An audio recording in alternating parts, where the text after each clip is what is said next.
Breaking: gunmen kidnap Catholic priest in Abia amid military operation New Dawn. Welcome to the news, and thank you for tuning to listen. The Reverend Father of the Catholic Church Umuahia, Abia State, had been abducted by some yet-to-be-identified gunmen. He was kidnapped along Enyoku Road, Okobe, Aforoku Community, Ibeku in Umuahia North, local government area of Abia State. According to Daily Trust, eyewitnesses said that the kidnappers intercepted the clergy who had just concluded the morning mass at St. Gabriel, Okporure, Aforoku, forced him out of his Toyota Corolla into their jeep and sped away. Chimazie, who hails from Enugu State, was ordained a priest earlier this year. The attack is coming amid the Nigerian Army Operation K≠dn, which is supposed to tackle criminals and criminalities in the southeast region. There is no military solution to the security challenge in the east.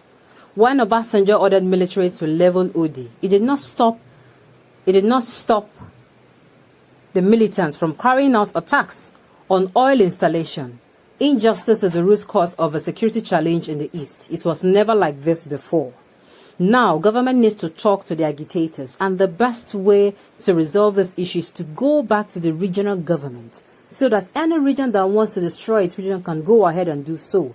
And any region that wants its region developed also have a choice to do so. Not that they will be using money generated from peaceful regions to fight insurgents in the tumultuous region. I agree with some parts. Sincerely, not even some parts, I totally agree. The electorate have been calling on the federal government to tackle these agitators, to call them for a dialogue. And also, there is a senator who also said that it wouldn't be a bad idea if we went back to I beg your pardon, from the regional type of government, where people, everybody will manage resources in his or her state, and at the end of the day, they can give to the federal government. It is perfect. It is perfect.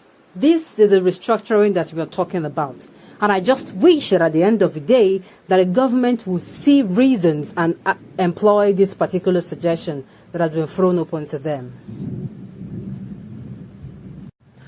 Those of you who accuse IPOB can now see that their hands are clean. The words of Obadiah and my Lafia is now happening. From every mountainside, let freedom bring. DSS doing what they are good at. Soon now, another unknown gunman will be killed, and this time around, it will be the leader of DSS masquerading as unknown gunman. This is so sad. If care is not taken, Southeast will be like the Northeast. When a crime lasts for more than the 48 hours, the government's hand is in it. This is not what we quoted. I have continued to refer to a quote that that was used by the late General Abacha. General Abacha said, any insurgency in any country that lasts for more than 72 hours, what he quoted was that the said government has a hand in it. This is not my quote. I didn't see it from anywhere, but this is what he said. IPOB ESN remains strong and formidable. Haters already know that they cannot do anything about it. For how long should we continue to live in this evil contraption with tragedy news every day? Exactly. The electorate are tired. The citizens of Nigeria are tired. We are tired. We hear negative news, bad news on a daily basis. It's either ISWAP attacked a community, or banditry happened in this other community, or terrorists attacked a community, or we start hearing of non-gunmen in this region. The houses were burned, innocent people were killed. This particular person, it goes like this on a daily basis. The citizens of Nigerians are not allergic to good news. We want to hear good news. Good news that is going to be good for all the regions. And I'm sure nobody is going to negate it.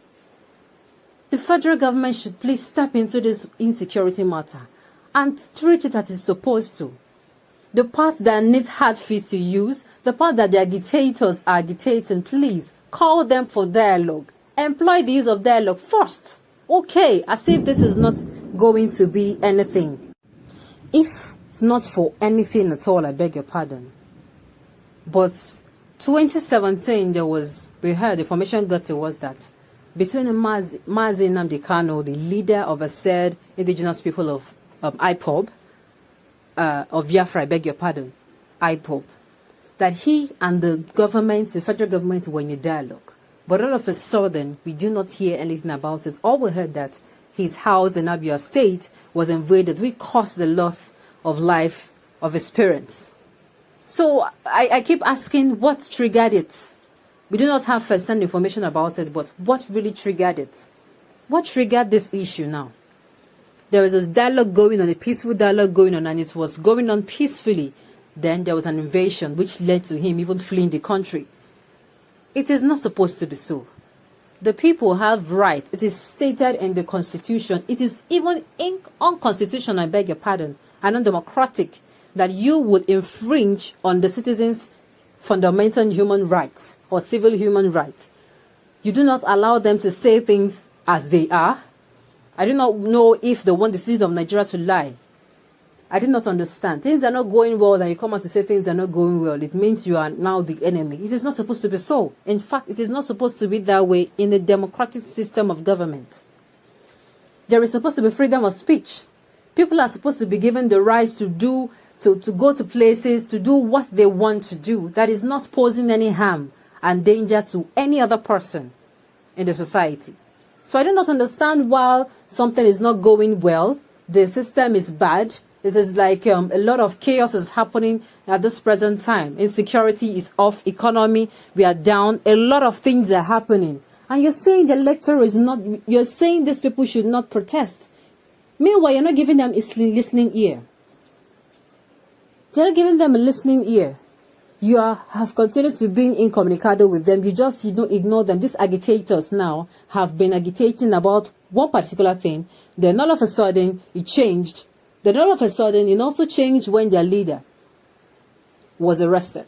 And now, it is also changing now because that particular leader that was arrested, the government brought him from all the way from, I beg your pardon, all the way from, I cannot remember the particular country now, brought him to the country for him to face trial, for him to defend himself in court.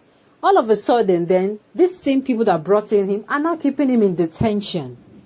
He is being detained. Allow him to defend himself in court and allow the law, because I do not even know the crime, but just allow the law to prove him innocent or guilty. And then, he's not even committed a crime. Protest is not a crime in a democratic system of government. It is only saying, make things right, be fair and be just.